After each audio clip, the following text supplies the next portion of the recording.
Hey guys, we are the HCAP Student Success Center, and I'm Eniayo and I'm an ambassador lead, and this is my co-host.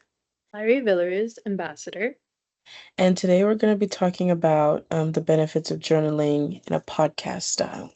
So, just scan this QR code to sign in. We'll just leave it here for 1 to 2 seconds. And then we'll go right into our workshop agenda. So first we're going to get into an icebreaker and then the importance of self-reflection. And then we have a discussion called Below the Surface, and then we have an activity following, a knowledge check, and then a Q&A at the end. So our icebreakers are, what fictional character do you think needs therapy, and what emotion should they add to Inside Out 3? So I'm going to let Lyrie answer first. Okay. I think, well, I have said sadness because I feel like a lot of the emotions only have one emotion, and I think it's really important to balance your emotions. So, Right, I agree. I think a fictional character that needs therapy is Aang from Avatar: Last Airbender. oh my gosh. Um, yeah, he needs somebody to talk to because he lost everybody and he's the last one, and he doesn't really get to process that in, saving the world before the summer's over. So I want somebody to see Aang and, be there for him. But yeah, those are just two of our icebreakers for today. So here you go, Larry. You can take the importance of self-reflection. Yes, so the importance of reflection. So, navigating emotions or any internal processes can be taxing if it's all done in the mind. So, just like in learning, there are oral learners, written learners, and then visual learners. So, different types of self reflection is important, such as journaling, recording, or personal video diaries can be a way to express yourself without judgment or disruptions, and it can be a way to take care of yourself, which is different for everybody. Over time, you'll learn how your own triggers and how to decipher what is an irrational thought or feeling compared to what is more of the truth. So we are at our discussion, and these are some of the questions that we were thinking about. So one of them was, what does it genuinely look like to look after your mental health as a college student? Do you feel like you have a solid support system? Other than journaling, what are other ways to be reflective of your feelings, and how do you invest in yourself outside of academia? So, I would say the way I invest in myself outside of academia is um, taking care of the things that I care about, such as my personal space, my actually being financially literate is one of the things I care about. So, making sure I pay my student loans or my credit card, so I'm building up my credit. So I'm investing myself in a financial way. I journal a lot, which is what we're going to get into later in this workshop. Um, I also just check in with myself and make sure that, you know, younger me is still proud of me, because that's a big part of why I'm a psychology major who's double majoring in anthropology. I care about people.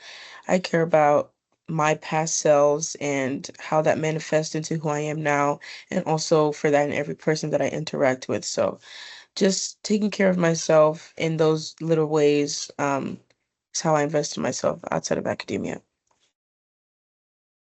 And Larry, you can answer whatever question you want, or give us a completely new question that you're thinking about, if that's a thing too. I'll answer a question. So, what does looking after your mental health look like as a college student?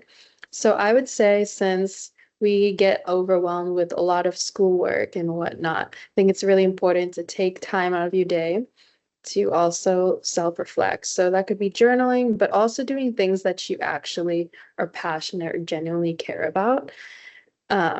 Yes, you can care about school and work, but it's also very important to prioritize and grow the things that you do care and love. So I would give an example specifically. I do like painting or going for runs. That's my way of making time or taking care of myself. That's good. Yeah, a lot of physical activity can be good as much as, us as college students, we're either on campus or we're at home or at work studying. Um, I'm starting to see the benefits of, being active for at least 30 minutes a day. And even if that is just walking, you start to see the benefits and you end up doing it more. So physical and investing in yourself is a thing, just as much as financial literacy, self-reflection, journaling. There's so many ways to take care of yourself. And as you grow and change as a college student, you can find new ways to do that as well. So it's not just one static process. It grows and develops as you grow and develop too. Um, so these are activities. Um, so if you choose journaling, which I do, write as if no one is going to read it because no one will. If you choose voice recordings, talk as if no one is going to hear it. Make it fun. You are the host of your own podcast. So for me, I talk to my journal as if it's personified. So think of like if they made a cars, but for my journal, it'd just be called Annie's journal. And I say, um, hey journal or journal, it's been a while. So it just helps me be more transparent of what I'm feeling because I know nobody else is gonna read it.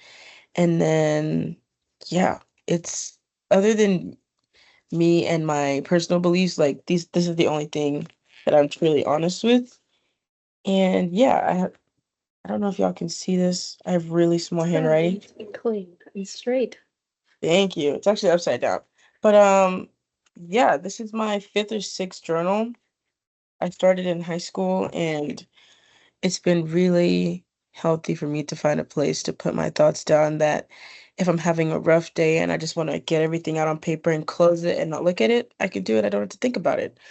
Or if it's a day that I really, really want to delve into it, go over it and figure out what's irrational, what's true, um, what's more of like anxious feelings or what's more, okay, this is actually an actual word that you have to figure out, then I take my time and I reflect over my writing. But it's a very personal thing, it's a very individual thing. Like if you journal, you might want to journal doing something else. So yeah. Larry, what do you do? Yeah, I agree. I do journal sometimes. I like to journal at night. I know that you like journaling also in the morning. Hmm. And I think it is really important to document your life, whether that is just journaling or if it's also just recording your life or how you feel at the moment. Because once you rewatch what you wrote or just read what you write, you can really feel what you felt at that specific moment in your life. And also just look back to see how much you've grown or if things in your life were just that was just like a section of your life, not like the Hmm. whole thing, because that's Hmm. why people write. So you could just look back at what you've built from wherever you were at the moment. Right. You see the growth Yes. and Important. maybe you see the recurring patterns. Yeah, that's very important. Yeah. Sometimes you're like, okay, we're walking in circles here. How do we break the cycle? So, just having a written record of, what's going on in Yeah, here and it's and so in here is important. good. Yeah. So we're at our knowledge check. So, what have you learned? Um, I think this video is going to be posted on YouTube. So, if you feel comfortable, comment down below in the YouTube section. And we will see your Questions. responses. Yeah. But or do you have any questions or what will be different now? Um, I know for me, every time I get the urge to journal, sometimes I listen to the urge and sometimes I don't listen to the urge. And every time I don't listen, I kind of regret it because I wish I could remember what I wanted to write down. So what will be Interesting. different for me is writing down when I feel the need to write down and not saying, oh, just do it later. Do it now. Do it now. Mhm. So that's what will be different for me. What about you, Larry? I agree. I learned to take time for yourself because what you're thinking, no one else can really see it, or Mhm. unless you actually write it down or you actually say it out loud, because no one else is thinking or living that same life that you are living. So it's good to reflect on your specific life. So that way you can know how you work and how you understand and how you communicate with yourself so you can communicate with others. I And agree. then something that will be different for me now is, um, I guess, reflecting more, because I do every now and then, but not daily, which I feel like it is important. Yeah. Yeah. Sometimes I feel like time is so slow, but time is also so fleeting. Like it's Mhm. just slipping out. Yeah. So I want to be more intentional about it so I don't feel like I'm missing out on anything my brain decides to tell me. But also, not every thought has substance. So, if you're spiraling or, you're having a bad day or, you know, the circumstances are not ideal and you're having just an influx of negative thoughts, yes, feel your feelings, but do not give them the power over you. You are still a good person. You still have a good heart. Um, 100%. yeah, feel your anger, but don't let 30 minutes dictate a 24-hour day. Continue, move Mhm. on, push past it. Yell or scream or vent if you have to, but continue having a good day So if you the can. focus on the video, you don't have to look back at it if you don't want to. Right, right. And if it's not something you can push past, then I would say sit with the feeling, figure out how you're feeling, communicate with the person. If it's with another person, communicate with yourself. If it's with you, give everybody in the situation grace to figure out what they're feeling.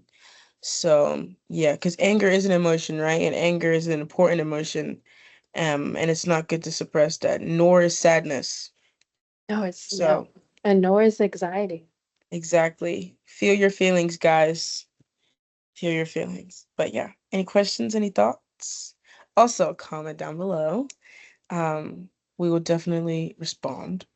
Um, but yeah, this has been great.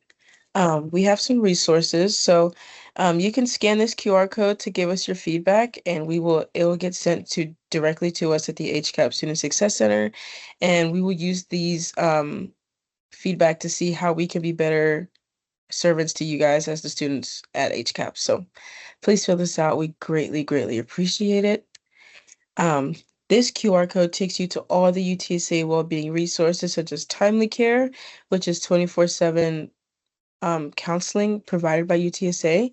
You get it for free in your tuition, so you can just go to the website and talk to somebody if you need to.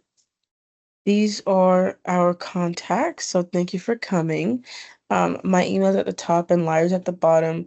Our Instagram is HCAPSSC, and then you can email us directly at hcapssc@utsa.edu or call us during normal UTSA hours.